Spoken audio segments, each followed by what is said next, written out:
नमस्कार विद्यार्थी मित्रमैत्रिणींनो, welcome to SR genius academy. मुलांनो, आपण वनस्पतीचे वर्गीकरण हा पाठ पाहत होतो. ठीक आहे.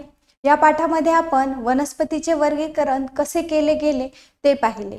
सर्वप्रथम आपण रॉबर्ट विटाकर यांनी वनस्पतीचे सजीवांचे वर्गीकरण कसे केले हे पाहिले. ठीक आहे. त्यानंतर आपण वनस्पतीचे वर्गीकरणाचा आधार पाहिला, म्हणजे कोणकोणत्या आधारावर ह्या वनस्पती डिव्हाइड केल्या गेल्या, क्लासिफाय केल्या गेल्या हे पाहिलं आपण. ठीक आहे. त्यामध्ये आपण आता सृष्टी वनस्पती हे पाहत होतो. त्या सृष्टी वनस्पतीमध्ये वर्गीकरणाचा आपण तक्ता बघितला. त्यामध्ये आपण पाहिलं, बघा, आपण काल वनस्पती सृष्टीमध्ये दोन विभागणी पडतात. याला आपण हे जसं की याला किंगडम प्लांटे म्हणतो, तसं याला सब किंगडम असं म्हणतात किंवा उपसृष्टी असं म्हणतात. ठीक आहे. बघा, वनस्पती सृष्टीमध्ये दोन उपसृष्टी आहेत. पहिली आहे अबीजपत्री उपसृष्टी आणि दुसरी आहे उपसृष्टी बीजपत्री. ठीक आहे. काय आहे? उपसृष्टी अबीजपत्री, उपसृष्टी बीजपत्री. त्यामध्ये आपण काल उपसृष्टी अबीजपत्री, त्यालाच अपुष्प असंही म्हणतात, यांचं डिव्हिजन अबीजपत्री आणि बीजपत्रीमध्ये का झालं? कारण ज्यांच्यामध्ये फळ, फूल, पान, खोड हे अवयव नाही आहेत, फळ, फूल आणि बी हे अवयव नाही आहेत, म्हणून यांना अपुष्प वनस्पती किंवा अबीजपत्री वनस्पती असं म्हणतात. तर ज्यांच्यामध्ये फूल, फळ, बी आहे त्यांना बीजपत्री म्हणजे सपुष्प वनस्पती म्हणतात. काल आपण अबीजपत्री वनस्पतीची सुरुवात केली होती. त्यामध्ये आपण काल थॅलोफायटा बघितलं. थॅलोफायटा म्हणजे काय? तर थॅलोफायटा ह्या मध्ये कोणते वनस्पती येतात? तर थॅलोफायटामध्ये बघा, अल्गे ह्या नावाच्या किंवा त्या ज्याला आपण मराठीमध्ये शैवाल असं म्हणतो, ह्या वनस्पती येतात. मग ह्या शैवाल ज्या आहेत त्या वेगवेगळ्या प्रकारच्या आहेत. ठीक आहे. काही एकपेशी आहेत, काही बहुपेशी आहेत, काही अतिसूक्ष्म आहेत, तर काही आपल्याला प्रखर दिसतील अशा मोठ्या मोठ्या आहेत. ठीक आहे. ह्या वनस्पती खाऱ्या पाण्यातही राहतात आणि गोड्या पाण्यातही राहतात. ठीक आहे. आपल्याला ह्या दोन्ही ठिकाणी आढळून येतात, आपण बघितलं. ठीक आहे.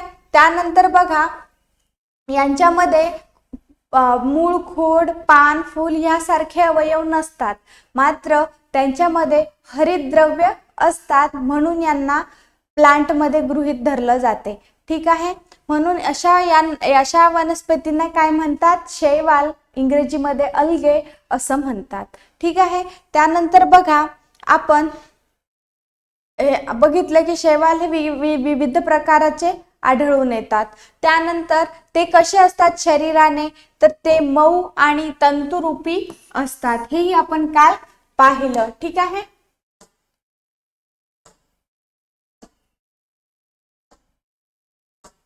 मऊ आणि तंतुरूपी असतात. तर यांच्यामध्ये तसेच ह्याच गटामध्ये हरितद्रव्य नसलेले काही वनस्पती जे की अल्गी सारखेच दिसणारे असतात, त्यांना सुद्धा एका स्वतंत्र गटामध्ये टाकलेलं आहे, ज्याला आपण कवके म्हणजे फंगी असे म्हणतो. ठीक आहे. हे आपण काल पूर्ण बघितलं. ठीक आहे. आता आपण याच्या पुढचा भाग म्हणजेच आपल्या अबीजपत्री वनस्पतीमधला जो दुसरा भाग आहे, पहिला थॅलोफायटा आहे, दुसरा भाग ब्रायोफायटा आहे, तो पाहणार आहोत. बघा, विभाग 2 ब्रायोफायटा, त्याला इंग्रजीमध्ये सुद्धा ब्रायोफायटाच असं म्हणतात. ठीक आहे. बघा, ब्रायोफायटामध्ये कोणत्या वनस्पती येतात? त्यांच्यामध्ये फूल, पान, खोड यापैकी काही आहे का हे आपण याच्यामध्ये पाहूया. ठीक आहे. बघा, ह्या गटातील वनस्पतींना वनस्पती सृष्टीचे उभयचर म्हटले जाते. बघा, या वनस्पतींना काय म्हटले जाते? वनस्पती सृष्टीचे उभयचर. उभयचर अजून कशामध्ये तुम्हाला दिसून येते? प्राण्यांमध्ये. प्राणी सुद्धा उभयचर असतात. उभयचर प्राणी, जे प्राणी पाण्यात आणि जमिनीवर दोन्ही ठिकाणी राहतात त्यांना उभयचर प्राणी असं म्हणतो. ठीक आहे. मग ह्या वनस्पती सृष्टीतील ह्या वनस्पती ज्या आहेत ब्रायोफायटा मधल्या, ह्या उभयचर आहेत. याच्यावरून तुम्हाला लक्षात आलं असेल की ह्या वनस्पती कुठे वाढत असतील, तर ज्या ठिकाणी ओलसर जागा आहे, जिथे जमीनही आहे आणि थोड्या जास्त प्रमाणामध्ये पाणीही आहे, अशा ठिकाणी ह्या वनस्पती वाढत असतात. ठीक आहे. मग लक्षात ठेवा की जर तुम्हाला असा प्रश्न आला की वनस्पती सृष्टीतील उभयचर वनस्पती कशाला कोणत्या वनस्पतींना म्हणतात, किंवा यापैकी तुम्हाला एखादा ह्याची मल्टिपल चॉईस क्वेश्चन असतील. ठीक आहे. त्यापैकी तुम्हाला मल्टिपल चॉईस क्वेश्चन मध्ये याची एक्झाम्पल दिले आणि तुम्हाला जर विचारलं की उभयचर वनस्पती कोणती यातली, तर तुम्हाला या ब्रायोफायटा मध्ये जेवढे एक्झाम्पल्स असतील ना, त्यापैकी ऑप्शन चूज करून लिहावा लागेल. ठीक आहे. तर ब्रायोफायटाच्या ज्या वनस्पती असतात त्या वनस्पतींना उभयचर वनस्पती म्हणतात. ठीक आहे. किंवा तुम्हाला असाही प्रश्न येऊ शकते, रिकामी जागा येऊ शकते की वनस्पती सृष्टीतील रिकामी जागा वनस्पतींना वनस्पती सृष्टीतील उभयचर म्हटले जाते, किंवा कोणत्या वनस्पतींना, इथे समोर फिलिंग द ब्लँक्स असेल तर ब्रायोफायटा लिहावं लागेल. ठीक आहे. किंवा ब्रायोफायटा वनस्पतींना वनस्पती सृष्टीची रिकामी जागा म्हटले जाते, तर तुम्हाला काय लिहावं लागेल, तिथे उभयचर लिहावं लागेल. किंवा तुम्हाला याच्यावर बघा गिव्ह रिझन, सायंटिफिक रिझन सुद्धा येऊ शकते. कारणे लिहा, शास्त्रीय कारणे लिहा. जर तुम्हाला असं आलं की ब्रायोफायटा वनस्पतींना वनस्पती सृष्टीचे उभयचर म्हटले जाते, का म्हटले जाते मग उभयचर, तर ब्रायोफायटा वनस्पती ह्या ओलसर ठिकाणी राहतात, म्हणजेच पाणी आणि माती अशा ठिकाणी त्या राहत असतात, उगवतात, आढळून येतात. म्हणून त्यांना काय म्हणतात, तर उभयचर वनस्पती असं म्हणतात. ठीक आहे. असं तुम्ही त्याचं उत्तर लिहू शकता. ठीक आहे. तर बघा, ह्या गटातील वनस्पतींना वनस्पती सृष्टीचे उभयचर म्हटले जाते, कारण त्या ओलसर मातीत वाढतात. कारण काय आहे याचं, कारण त्या ओलसर मातीत वाढतात. ठीक आहे. कारण त्या ओलसर मातीत वाढतात. बघा इथे या एवढ्या 2 लाईन मध्येच त्याचं कारण सुद्धा तुम्हाला दिलेलं आहे. ठीक आहे. म्हणजे जर कारणे द्या असा प्रश्न आला तर तुम्हाला खूप सोपा जाईल त्याचं उत्तर लिहायला. ठीक आहे. परंतु प्रजननासाठी मात्र त्यांना पाण्याची गरज भासते. बघा, त्या ओलसर मातीतही राहतात आणि परंतु त्यांना प्रजननासाठी कशाची आवश्यकता असते, पाण्याची आवश्यकता असते. म्हणून बघा, ते मातीतही राहतात आणि पाण्यातही राहतात. मी काय सांगितलं, जे उभयचर प्राणी असतात ते पाण्यातही राहतात आणि जमिनीवरही राहतात. मग ह्या वनस्पती ओलसर मातीतही वाढतात आणि प्रजननासाठी त्यांना पाण्याची आवश्यकता असते. म्हणून बघा, दोन्ही याचा समावेश आहे, म्हणून त्यांना उभयचर असे म्हटले जाते. तर तुम्ही याचं उत्तर ही इथून इथपर्यंत लिहू शकता. ठीक आहे. बघा, अजून ह्या वनस्पती निम्नस्तरीय, बहुपेशीय व स्वयंपोषी असतात. बघा, ह्या वनस्पती कशा असतात, तर निम्नस्तरीय असतात, निम्नस्तरीय, त्याच्यानंतर बहुपेशीय असतात व स्वयंपोषी असतात. स्वयंपोषी आहेत म्हणजे त्यांच्यामध्ये हरितद्रव्य प्रेझेंट आहे. ठीक आहे. त्या हिरव्या रंगाच्याच असतील. ठीक आहे. बहुपेशीय असणार आहेत ह्या वनस्पती. त्यानंतर यांच्यामध्ये प्रजनन हे बीजाणू निर्मिती होते. बघा, प्रजननासाठी काय असते, बीजाणू निर्मिती यांच्यामुळे होत असते. ठीक आहे. यांच्यामध्ये प्रजनन हे बीजाणू निर्मितीने होते. तर यांचं प्रजनन जे आहे ते बीजाणू निर्मितीने होत असते. म्हणजे बीजाणू काय होतील, त्याच्यामध्ये असलेले जे स्पोर्स आहेत ते काय होतील, एका ठिकाणाहून दुसऱ्या ठिकाणी पाण्याच्या द्वारे जातील. म्हणून त्यांना कशाची आवश्यकता आहे, पाण्याची गरज भासते प्रजननासाठी. त्यांना प्रजनन करण्यासाठी त्यांचे जे बीजाणू आहेत ते बीजाणू काय केले जातील, बघा, ते बीजाणू पाण्याच्या द्वारे एका वनस्पतीकडून दुसऱ्या वनस्पतीकडे जातील आणि मग त्याच्यापासून त्यांचं प्रजनन होईल. ठीक आहे. मग हे बीजाणू बघा, तुम्ही बघितलं असेल की काही हवेमार्फत पण बीजाणूचे एका ठिकाणाहून दुसऱ्या ठिकाणी जात असते. तर बघा पाण्याची यांना प्रजननासाठी बीजाणूची निर्मिती कशाच्या मदतीने एका ठिकाणाहून दुसऱ्या ठिकाणी जातात, तर पाण्याच्या मदतीने. ठीक आहे. तर मग अशा प्रकारे होत असते. या चित्रामध्ये ब्रायोफायटा विभागातील काही वनस्पती दाखवलेल्या आहे. बघा, फ्लुनारिया, त्याच्यानंतर मार्केशिया आणि अँथ्रेसिरॉस ह्या 3 वनस्पती तुम्हाला इथे दिलेल्या आहेत.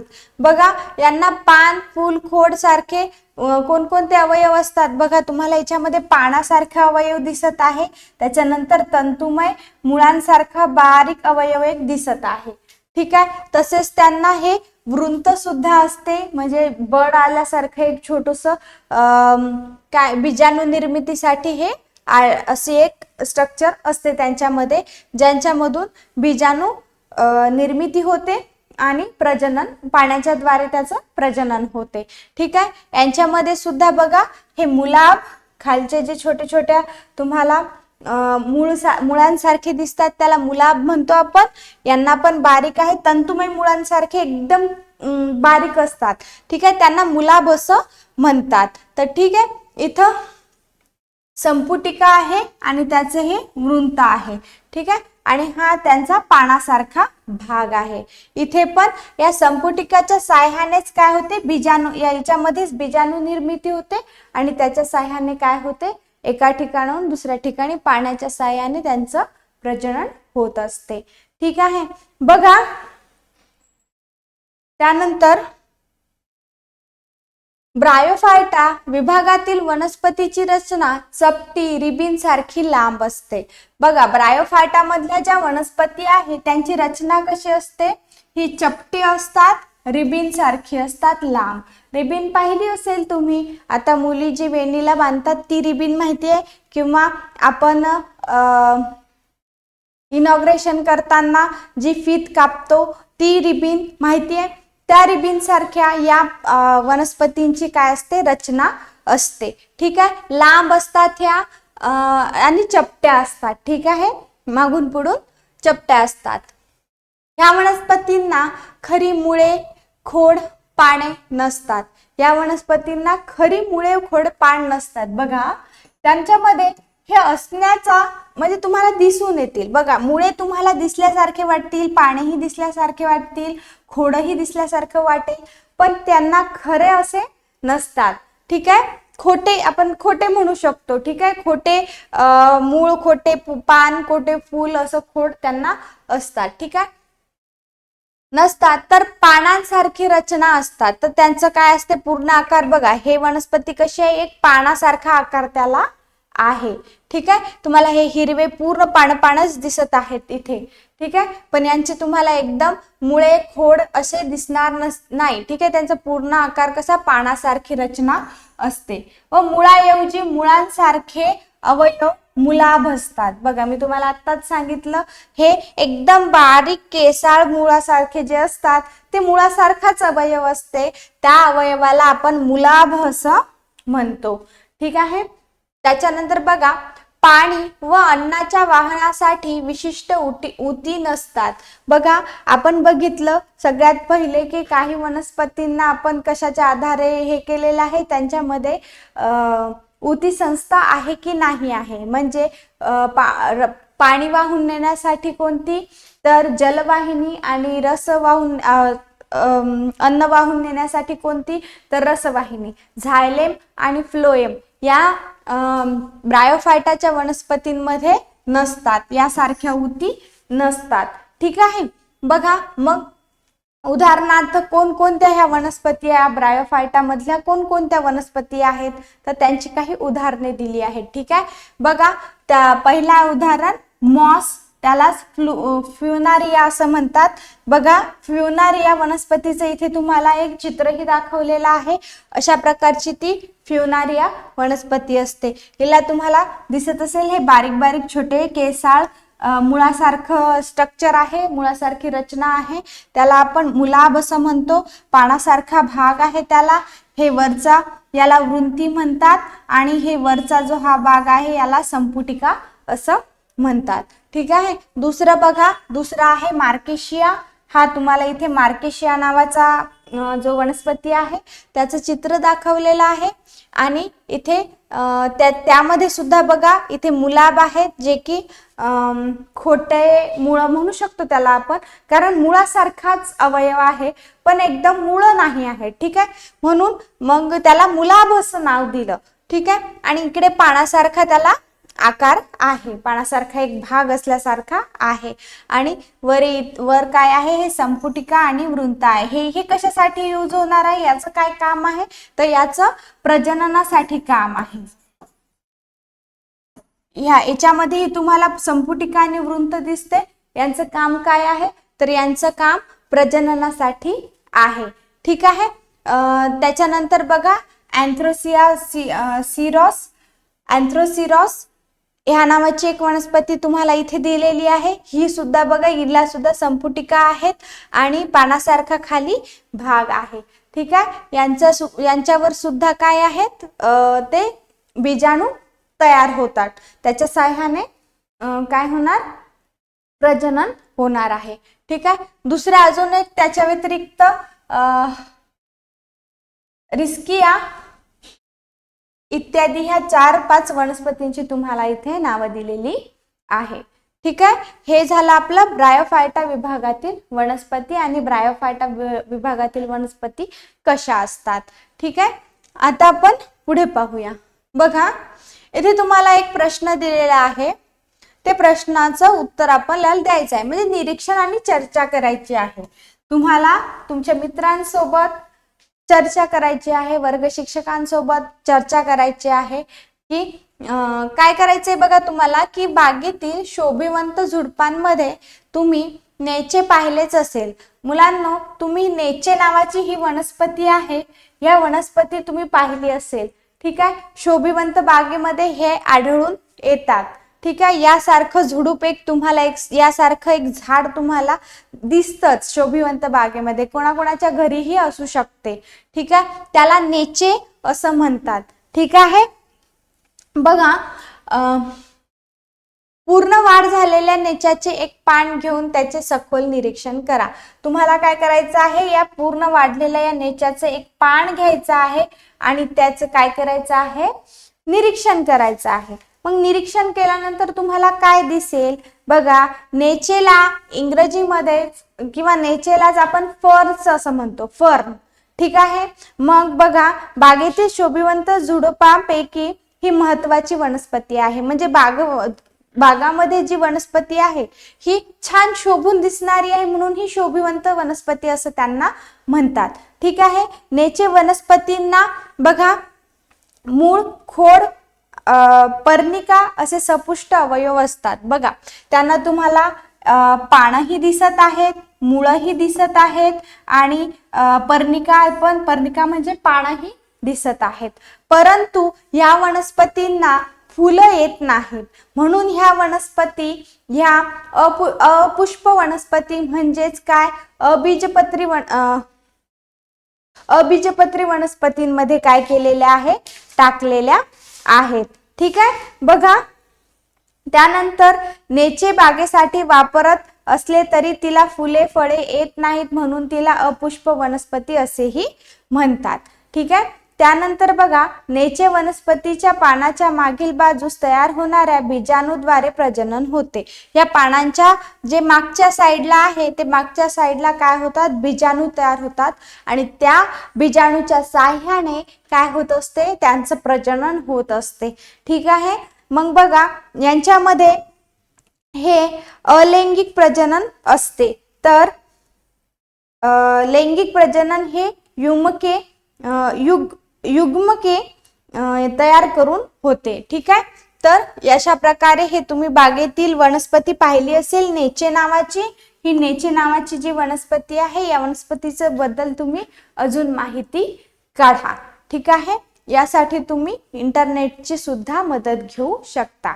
ठीक आहे, तुम्हाला हे शोभिवंत वनस्पती आहे आणि शोभिवंत बागेमध्ये ही वनस्पती तुम्हाला आढळून येईल. बऱ्याच जणांच्या घरी सुद्धा ही वनस्पती असू शकते. तर ही वनस्पतीचे एक पान घ्यायचं आणि त्याचे निरीक्षण करायचे. यांच्या पानाच्या मागच्या साईडला तुम्हाला काय दिसतील, बीजाणू दिसतील. ते कशासाठी असतील, तर ते त्यांच्या प्रजननासाठी असतात. ठीक आहे, बघा मग ह्या वनस्पतीबद्दलची माहिती आपण आज घेतली.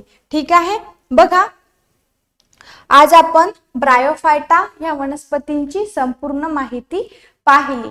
ठीक आहे, यामध्ये आपल्याला असं समजलं की ही वनस्पती कशी आहे, तर उभयचर वनस्पती आहे. म्हणजे हे ओलसर मातीमध्ये राहते. तर यांना प्रजननासाठी कशाची आवश्यकता असते, पाण्याची आवश्यकता असते.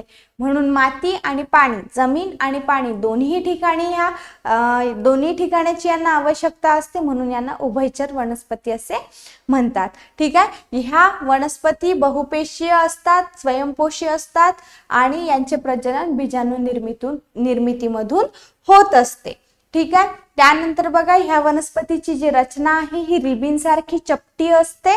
आणि अजून काय बघितलं, त्यांना मूळ खोड पाने नसतात. खरी मूळ खोड पाने तुम्हाला त्यांच्यामध्ये दिसून येणार नाही.